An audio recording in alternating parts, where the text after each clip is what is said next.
Hi, I'm Bryan. My PhD was in medical education, where I designed a new way of giving feedback in clinical skills education. So I am a consultant at Technopolis Group.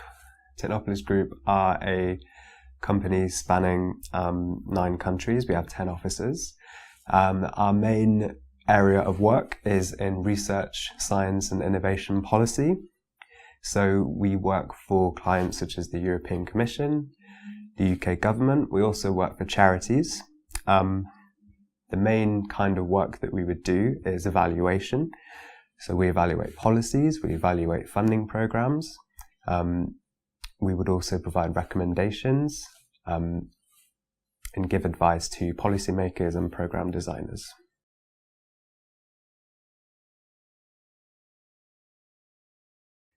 So after doing my PhD, I had the option to stay in academia, which was attractive at the time. Around the time I was finishing, I was also offered the job that I have now. And what attracted me to go into a non-academic role was the variety of the different projects that I could get into that weren't necessarily tied down to what my PhD was in. My PhD gave me an incredible amount of experience and skill in organization and research and collection analysis of data. But the opportunity to go to a private company, the opportunity to travel, the sort of reputational advantages to do with networking that you get in an external company, the different amount of people you get to speak to was just such a huge pull for me. So in making the decision to leave academia and go into consulting, I got involved during my PhD in a lot of extracurricular activities. So I got involved with the Science and Policy Group. I was on a lot of committees at the university, and I was also a trustee at the union. Doing all that work showed me that I could do more than academic work, that I could do all this committee work, that I could do reports, that I could advise and recommend to people. At an event that the Science and Policy Group delivered, I was a host and I met a consultant there, after which I had conversations. He sort of became a mentor to me and introduced me to my now current boss. And after speaking with them at length and then hearing about their experiences, I decided that it was absolutely for me. For me, it was a accelerated version of what academia was to me. It was fast-paced, it was interesting. So that's kind of where my thought process went. So in order to secure a job like this, I had to have a lot of things already in place, and there were also decisions I made upon deciding to go into this career. So, for example, I already had an interest in policy, higher education policy to be specific, and research policy. That purely came from my involvement with postgraduate research committees and wanting to improve the experiences of those students, of which I was one. That also widened to the whole university when I got involved at the union. So that's where the interest came from, and that also gave me experience as well that I could talk about at an interview or an application form. In addition to that, I also conducted my own research project with a colleague of mine from RIS, Kei Guccioni, into the value of PhDs in the economy currently, which was of interest to me. So that was in addition to my PhD, and that gave me insight into the landscape of research and innovation policy, but also what kind of jobs were out there, what PhDs actually did when they finished. I interviewed graduates, so that gave me another perspective. And all those activities bundled into allowing me to explain what kind of skills, experience and strengths I had in order to enter a career like consulting. So there was the interest and experience and skills aspects that all rolled into one. Some of that was just basic volunteering and some of that was more professional research. But once I knew what I wanted to do, I found that I could quite easily engineer ways to get that skills and experience. So if I was to give some advice to a researcher who wanted to make that transition, I would say that you must be thinking about this kind of thing as early as possible. It's very easy to assume that you will go into an academic career. While that's not impossible, it can be more difficult as time goes on. And in all truth, private companies outside of academia are recognizing the value of PhDs. You will be rewarded for your PhD. The salary benefits are much better than they have been in the past. You can start at a higher level than a master's or an undergraduate. So the benefits are quite attractive. And you can, as you're an expert in your field now, while you're doing your PhD or you're a researcher, that is invaluable in the private sector. So in order to make that step, I think the first thing to do as soon as possible is to visit the careers service, get your CV checked, get your cover letter checked. As difficult as it might be sometimes, do a Google search of jobs that you aren't aware of. So consulting and all these kinds of things, the careers service can help you out with that. But just see what the role and responsibilities are, and you'll be surprised at how much of them relate to what you're doing in your PhD, and that actually you can apply for them. So I would definitely visit the careers service. They've got all the expertise there. Additionally, you can look for a mentor. You can do that informally by getting in touch with people already in the career you want to be in. Or the University of Sheffield has a mentoring program called Vista. The careers service also has alumni mentoring, which you can take advantage of. And as all those services are free, I would absolutely go for it. It doesn't take much time at all. People are here to help. I know that it helped me get my job. I wouldn't have got it otherwise. So for me, that's the one vital piece of advice that I would give you. So the days can be quite variable, but I would say if I was to describe a typical day on the job in the office, we have a morning meeting every Monday, sometimes a couple of times a week, to discuss what kind of projects we would like to bid for. The way that we work is that the government, for example, will commission work for us to evaluate one of their programs, and we would bid for that. So we have a list of what we call leads that we would look in that morning and discuss whether we're going to bid for them or not, whether it's worth it. And then we allocate that to different people to work on. So I may be allocated to write a proposal for that work in order to win it. So that may be part of my day. So I might allocate a couple of hours to that. Every day, all the time, we have different projects that we're working on that we're allocated if we win them. So at the moment, for example, I have 3 or 4 projects that I'm working on that I bill my time to. So I may bill a couple of hours a day to a certain project, i.e. a client, to conduct interviews, surveys, research at the desk, so looking at documents, looking at online resources, analysing quantitative data, spreadsheets.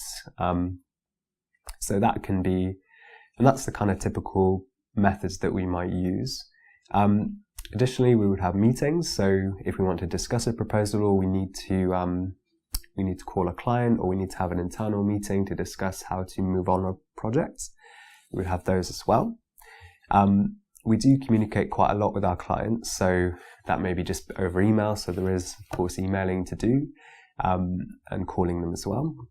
For example, the past couple of weeks, I've been in London quite a lot, meeting representatives from a ministry to talk about a project that's ongoing.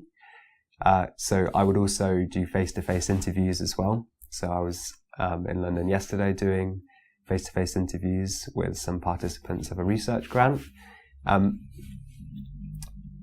We also do some training every week. So we do lunchtime seminars to learn about the company and learn about new methods and things like this. So typically that would be my kind of role and responsibilities, but I would also be looking out for new projects that we could work on. I would be reporting as well. So if we're coming to a close on a project, I would write some of the report, all of the reports. I would look over other people's work. So you might notice that a lot of this sounds like academic kind of activities with a little bit of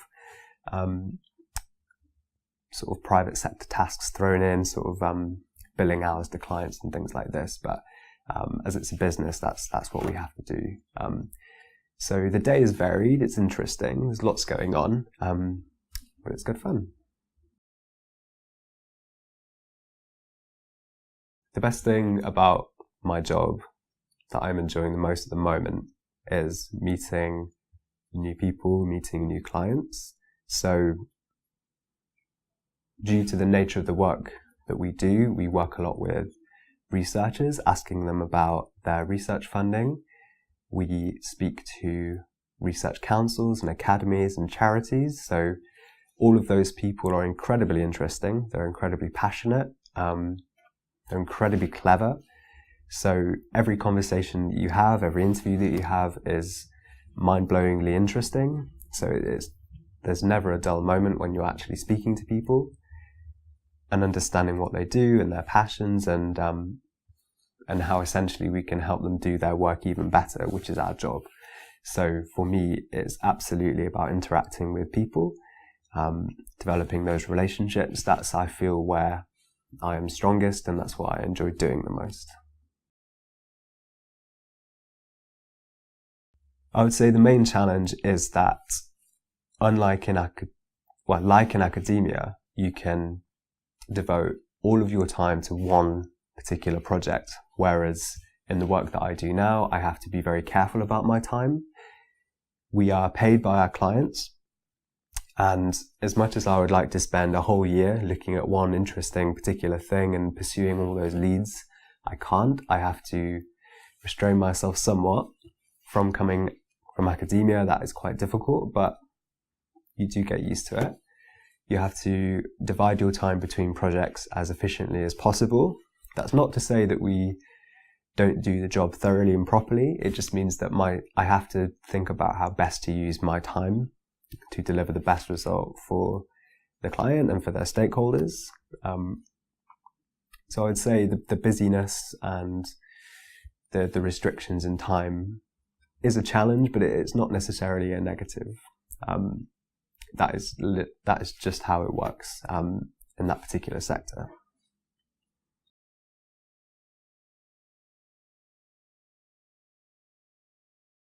So in companies like ours and in consulting organizations more generally, you do have a quite clear progression structure. So you, maybe as an undergraduate or a master's level candidate, you might come in as a junior consultant or an associate researcher.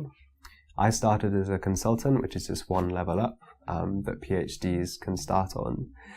For the next 5 years, I might expect to become a senior consultant, depending on if I decide to specialize in a particular area of policy or area of work, such as higher education or science and innovation. I would move towards that. I could be a senior in that area, or I could just be more general.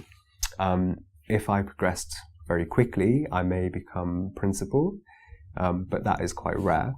So senior would probably be the furthest that I could go in that time. However, if I or someone in my position were to look elsewhere, because of the area that we're in, our clients are working with our clients is a great opportunity to look around the sector more widely and see what kind of jobs are available, what kind of roles. You do see very similar roles and responsibilities as you look around the research councils, for example.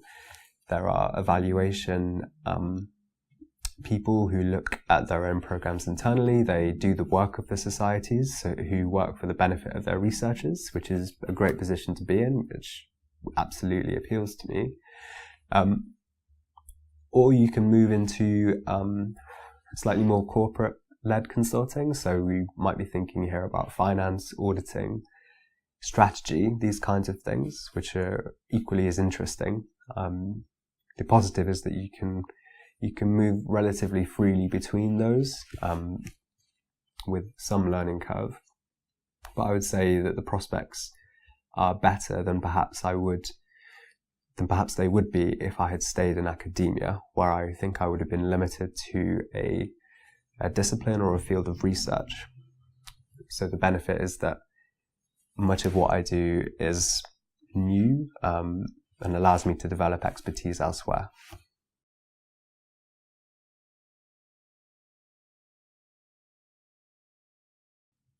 The top tip I would give to someone who is interested in my role specifically would be to look around the research environment that you're in.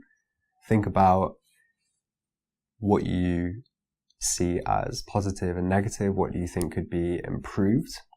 Find out if looking at research and how it's organized and science and innovation at a higher level, if you're interested in the politics of it, if you're interested in how it's organized, where does your funding come from, for example.